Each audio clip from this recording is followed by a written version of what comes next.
Well দর্শক, আজ আমাদের সাথে উপস্থিত আছেন চলচ্চিত্র নির্মাতা শাহিন সুমন এবং the very gorgeous and the rising star অধরা খান। আজ আমরা কথা বলবো তাদের সাথে, জানবো তাদের চলচ্চিত্র বর্তমান কাজ, ক্যারিয়ার সহ নানান বিষয়।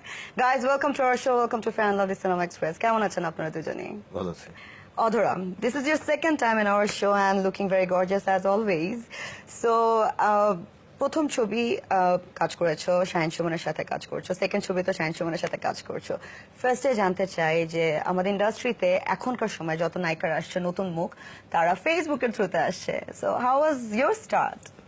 আমার থ্রুতে আসলে ফেসবুক ছিল আবার ছিল না বলা চলে। ভাইয়ার ছোট ভাইয়ের মাধ্যমে আসলে ভাইয়ের সাথে আমার সাথে পরিচয়। আচ্ছা, এরকম ছিল বিষয়টা যে আমি যাব দেখা করব, এরকম একজন বিগ ডিরেক্টর। তো আমি খুব এখন যেরকম নার্ভাস আছি তখন এর চেয়ে বেশি অনেক বেশি নার্ভাস ছিলাম।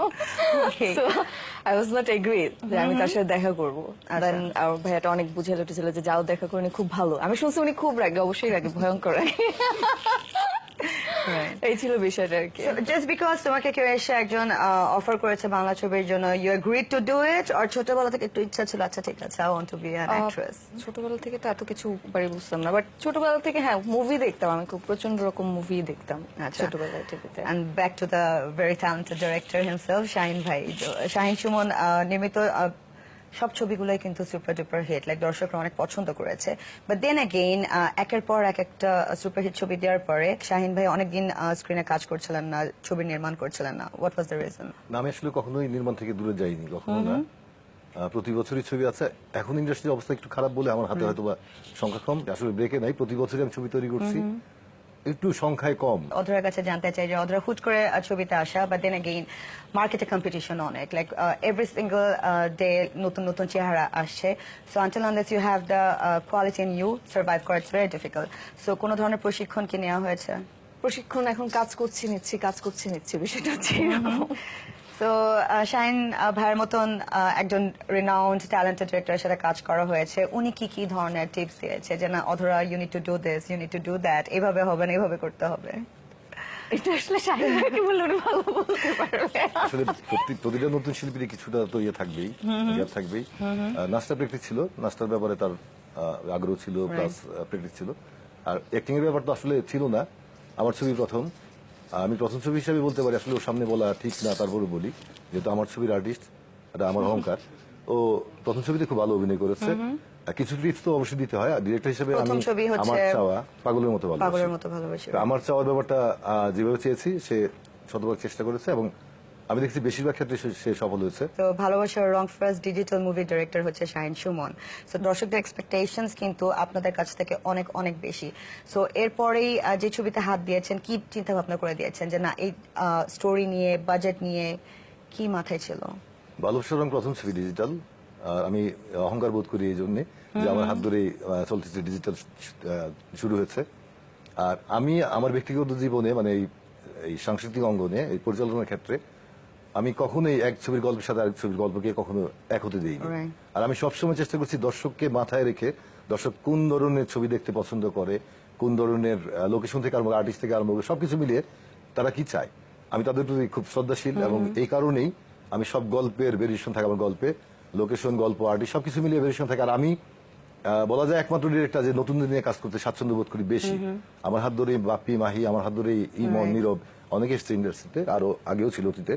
আর ডিজিটাল ছবির যুগে প্রতিটা ডিরেক্টর চায় যে নতুন নতুন কিছু করতে, আমি একা না, সবাই চায়।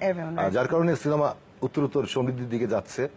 যদিও মার্কেটের অবস্থা একটু খারাপ, মার্কেট একটু ভালো হলে আমাদের সিনেমা খুব রমরমা ব্যবসা করবে। অধরা শাহিন সুমনের হাত ধরে কিন্তু অনেক সুপারস্টার লাইক আমাদের ইন্ডাস্ট্রিতে এসেছে, অনেক বড় বড় নায়িকা এসেছে লাইক মাহি, বাপ্পি, তারা কিন্তু বড় ব্রেকে পেয়েছে তাদের হাত ধরে। সো তোমার প্রথম দুটো ছবি কিন্তু তুমি তাদের সাথে কাজ করছো। So how does it feel, like are you excited? আমি nervous. You're nervous, right? Other than nervous? But because nervous তো সবসময় থাকে, but nervous ছাড়া তোমার অনুভূতি কি?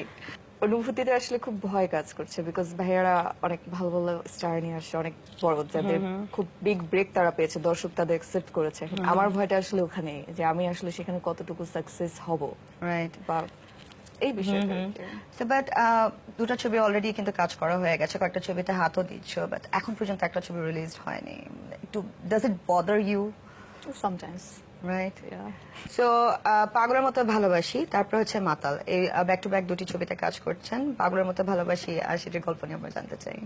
গল্প আমি আসলে কোনোদিন টেলিভিশন প্রোগ্রাম বা কোথাও আমি গল্প নিয়ে বলি না, হ্যাঁ। মানে বললে এই কারণে যে আমার দর্শক সবসময় বসে থাকে যে আমি কি ছবি বানাচ্ছি, কি চমক দিচ্ছেন, হ্যাঁ, কি চমকের উপহার ব্যাপারটা দিচ্ছেন। থাকে। তারপরে triangle love story. Love story. আর আরেকটা ব্যাপার বলি, ও পাগলের মতো ভালোবাসি করার পর আমার ছবি করছে মাতাল, সেটা শুধুমাত্র পাগলের মতো ভালোবাসি ছবিতে ভালো অ্যাক্টিং করার কারণেই আমি আচ্ছা। চিন্তা করছি আমার নেক্সট ছবিতে ও থাকবে, প্লাস ওর সাথে সহশিল্পী হিসাবে দুই নায়ক ছিল, ওদেরও মানে কাজটা ভালো লেগেছে, টোটাল টিমটাকে ভালো লেগেছে, যার কারণে আমি কিন্তু এই ছবি তৈরি করছি ওদেরকে নিয়ে। এটা সেটাও ওদের কারণেই, ওদের কর্মের কারণেই এই কাজটা হচ্ছে। সেকেন্ড কাজ, হ্যাঁ, second কাজটা সো হচ্ছে। পাগলের মতো ভালোবাসি রিলিজ হচ্ছে কবে? এডিটিং শেষ, ডাবিং চলছে, ব্যাকগ্রাউন্ডে যাব আমি। আশা করি খুব কম সময়ের মধ্যে ছবিটা পর্দায় আসবে। এন্ড মাতাল নিয়ে জানতে চাই, বিকজ মাতালের মহরত অলরেডি হয়ে গেছে, শুটিং কবে স্টার্ট করা হচ্ছে? মাতালের গান রেকর্ডিং হয়েছে, মহরত হয়েছে, আর শুটিং করার প্ল্যানিং ছিল এই মাসের 15-20 তারিখে, কিন্তু আমার পাগলের মতো ভালোবাসি ছবির একটু কাজ বাকি থাকার কারণে চিন্তা করেছি যে 25 তারিখ দিকে হয়তো বা শুরু করতে পারবো। সো অধরা ব্যাক টু ব্যাক দুটি ছবি কিন্তু একদম ইমিডিয়েটলি তোমার স্টার্ট হয়ে গেছে, সো নিজেকে প্রিপেয়ার করার জন্য ফর দ্য আপকামিং রোল, সেটার সুযোগ বা কতটুকু সময় পাচ্ছ? না, ভালো সময় পাচ্ছি, বিকজ আমরা খুব গ্যাপে গ্যাপে কাজ করছি তো। আর আমার ডিফারেন্ট, কি বলবো, সবাই বলে ডিফারেন্ট, তো ডিফারেন্ট আসলে বলতে ইচ্ছে করে না তখন বলতে গিয়ে। আমার পাগলের মতো ভালোবাসিতে যে আমার যে কাজটা আছে বা আমার যে ক্যারেক্টারটা, it's totally reverse in Matal. So Okay. Of course I have to be get prepare for Matal. Shahin ভাই যে কোনো গল্প শেয়ার করে না, we all know that, but Adhora, let's talk about your character in this movie পাগলের মতো ভালোবাসি। সেখানে আমরা এই লাজুক নার্ভাস অধরাকে দেখছি, বা কি ধরনের অধরাকে দেখছি? ওখানে মনে হয় অনেক বেশি চঞ্চল, ঠিক না, উচ্ছল খুব বেশি আছে পাগলের মতো ভালোবাসিতে। এন্ড মাতালে কি ধরনের ক্যারেক্টার প্লে করছো? মাতালের ক্যারেক্টারটা আসলে পাগলের মতো ভালোবাসি থেকে টোটালি রিভার্স, একদমই উল্টা। আমরা আমরা আমরা সবাই জানি যে এই মাতাল ছবিতে কিন্তু সিনেমার নায়িকাই মাতাল থাকে।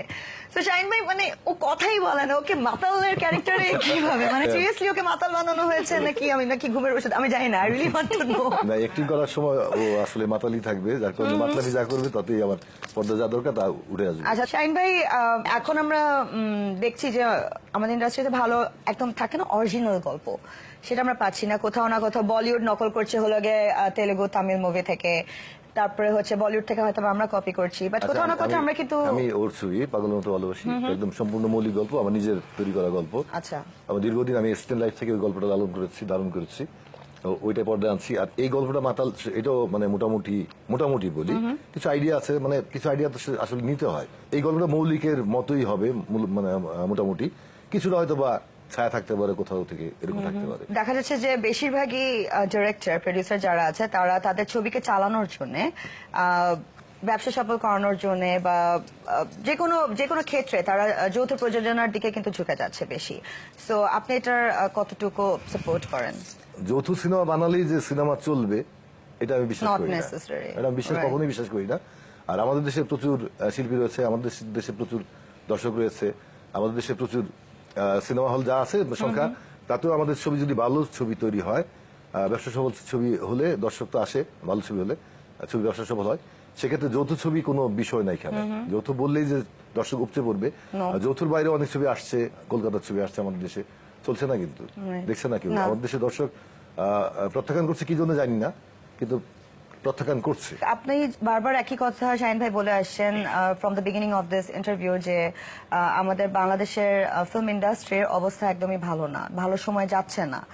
সো এখান থেকে ওভারকাম করার ওয়ে কি, কিভাবে আমরা অনেক মানে অনেক কিছু কাজ করতে হবে। আমার সবচেয়ে বেশি দরকার আমাদের সরকারি পৃষ্ঠপোষকতা, আমাদের সিনেমা হল সংখ্যা বাড়াতে হবে, আমাদের আধুনিক যন্ত্রপাতি সংশ্লেষণ ঘটাতে হবে। তো এই সবকিছু মিলিয়ে একটা অরাজক পরিস্থিতির মধ্যে আমরা আছি, এগুলি কাটিয়ে উঠতে পারলে সিনেমা ঘুরে দাঁড়াবে আবার। আপনি জাস্ট বললেন যে সরকারকে এগিয়ে আসতে হবে, বাট অনেকে এখানে এসে এই সিটে বসে বলেছে, বা চলচ্চিত্রের সংশ্লিষ্ট যারা আছে তারা বলেছেন যে সরকার হচ্ছে বাংলাদেশের চলচ্চিত্রের প্রতি অনেক উদার সরকার। সো এটা কিভাবে দেখেন? আমরা এরকম কিন্তু আমি শুনি যে অনেক উদার বা অনেক আমাদের শিল্প ঘোষণা করা হচ্ছে আমাদের চলচ্চিত্রকে, তো শিল্প ঘোষণা করা হচ্ছে, কিন্তু শিল্পের যে ফল আমরা কিন্তু ভোগ করতে পারিনি, এখন পর্যন্ত পাইনি। তো শিল্প ঘোষণা করলাম আর শিল্পের ফল আসবে না, এটা তো হতে পারে না। শিল্পের ফল দিতে হবে, আমাদের সিনেমা হলে প্রয়োজনে অর্থ লোন দিতে পারে সিনেমা হল সংস্কার করার জন্য, সবকিছু মিলিয়ে মানে এইসব দিকে অগ্রসর হতে হবে। এবং সরকারি উদ্যোগে ঢাকা সিটি সহ আশপাশ যা ঢাকার অ্যারাউন্ড যেসব শহর আছে সবকিছুর মধ্যে সব জায়গায় ডিজিটাল সিনেমা হল তৈরি করা উচিত সরকারের উদ্যোগে। অনেক সুন্দর একটা পয়েন্ট শাহিন ভাই তুলে ধরেছেন, বাট আমার মনে হয় যে আমরা আমাদের প্রবলেম যা আছে ইন্ডাস্ট্রিতে সেটা ধীরে হলেও স্লোলি হলেও আমরা এটা ওভারকাম করার চেষ্টা করছি, করে আসছি। বাট দেন এগেইন হয়তো বা অনেক সময় লেগে যেতে পারে, তো let's hope for the best. So এখানে আমাদের ইন্টারভিউ আজকে কনক্লুড করতে হবে। So before I say good bye to you guys, please go ahead and ফ্যান্সদের সাথে যদি কিছু বলার থাকে। আমি আমার দর্শকদের ব্যাপারে সবসময় বলি, দর্শক আছে বলি আজকে শাহিন সুমন, দর্শক আছে বলেই ছবি নির্মাণের ব্যাপারে আমি অতি উৎসাহী, আগ্রহী এবং ভালোবাসায় মানে ভরপুর। সিনেমা তৈরি করি দর্শকের জন্য। দর্শকের কাছে আমার অনুরোধ থাকবে, আপনার সিনেমা হলে সিনেমা দেখবেন, বাংলা সিনেমাকে ভালোবাসবেন। অধরা, দর্শকের কাছে আমাদের সবসময় অনুরোধ, সবসময় আমাদের বাংলা সিনেমা দেখেন।